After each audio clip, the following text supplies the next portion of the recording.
Quatix 6 multisport GPS watch connects to your Fusion stereo so you can take control of your entertainment system from anywhere on your boat. First, set your compatible Fusion stereo to Discoverable mode. This is the same setting as when you pair a Bluetooth device to the stereo. Stay in close proximity to your entertainment system and open the Fusion Link app on your Quatix 6. Here's how. From the watch screen, select Start.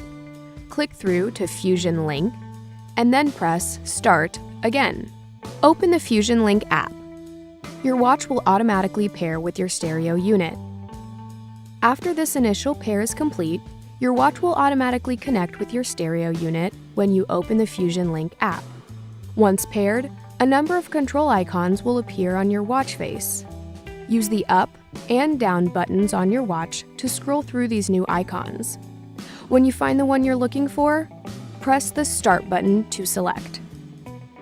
For example, if you want to change the track that's playing from your Fusion stereo, scroll down to the next track control icon on your watch. Press Start, and you'll skip to the next song in your playlist.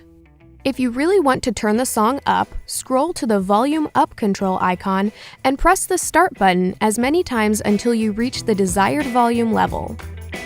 With Quatix 6, you can be the life of the party on the water. To learn more about Quatix 6, go to Garmin.com.